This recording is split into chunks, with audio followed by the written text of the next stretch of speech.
Okay, lesson 67. Love created me like itself. So, during the practice period, which we're working now with the longer 10 to 15-minute practice period, I found this one to be so beautiful.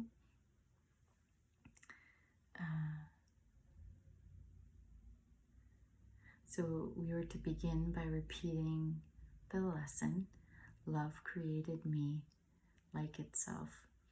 And then allow any attribute you would ascribe to God to ascribe to yourself.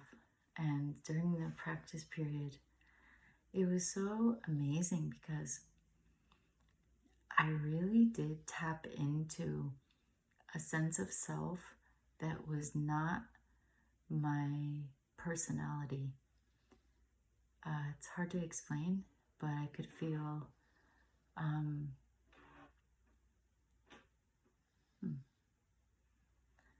computer's off but making noise. Weird. I could feel that in terms of thinking of myself, where I came from and my creator, I can say that I really, I got more of an awareness of my energetic being, and I was tuned into this energy field around me. So it was so different. It was very interesting, and words were coming to me like purity created me pure. Magnificence created me magnificent. Like as I held in my mind the energy I would ascribe to the creator of all things was like magnificent, pure, radiant, all-powerful, all-knowing, miraculous. That's it.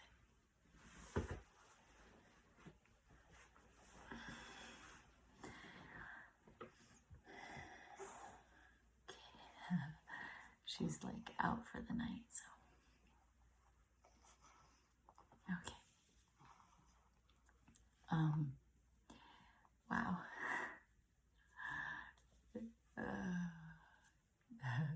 Love created me like itself. I am not my my evening meltdown appearance. Yeah, so I really enjoyed getting in touch with my my spirit, my energetic being, my energetic body. It was so beautiful. And then after spending some time ascribing like qualities to ourselves from the same that we would ascribe to the creator of all life, then it was to drop beyond our identification with self, like just to go to the source of all things.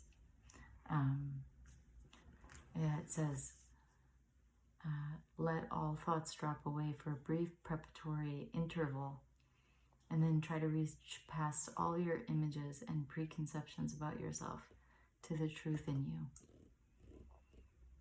And I have to say, I mean, I can't prove I did that right or something, but I really felt like right away I dropped into this other sense of self.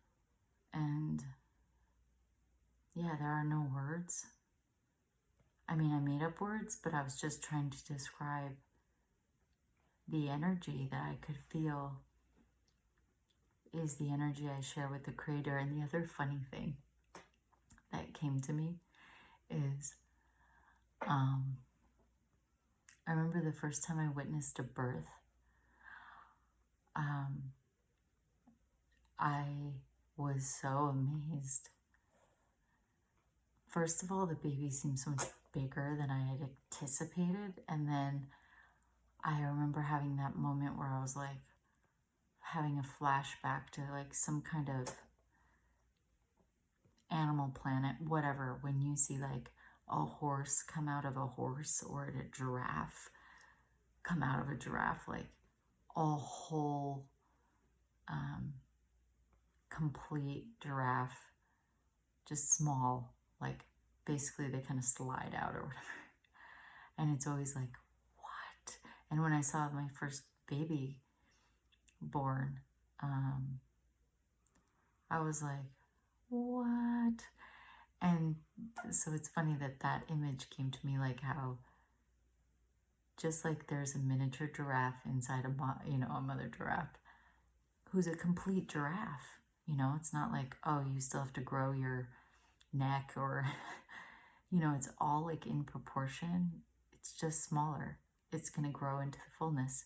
And like, that's what came to me, that when we're created, even as an idea, like we are the replica of the original, and we're kind of growing into our full being as a divine being. But we are a miniature. We're not even a miniature, but you get the point.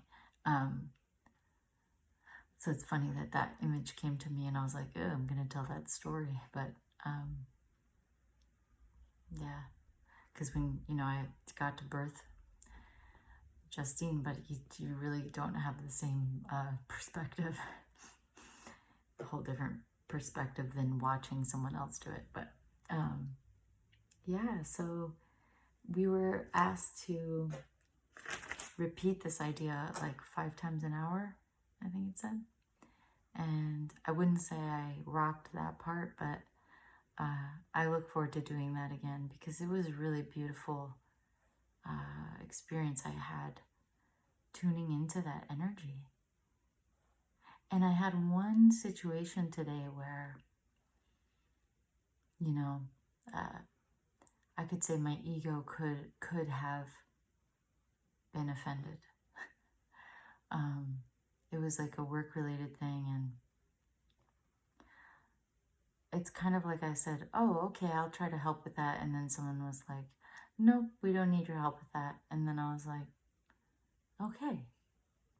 I mean, I have other things I can do, and it's okay.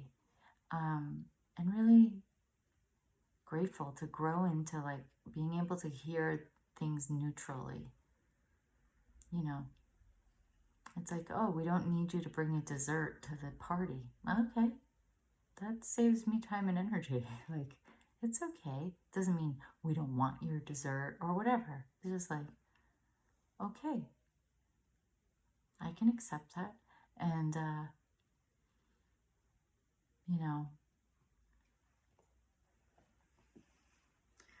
just creating this really firm center where there's peace, and not willing to give that away. So it's beautiful. This is beautiful. And the next lesson I know is my teacher's favorite, Jennifer Hadley. Love holds no grievances. And I feel like I'm going to experience this on a new level. So thank you so much. Justine cried when I tried to do this video before. So she sends her love.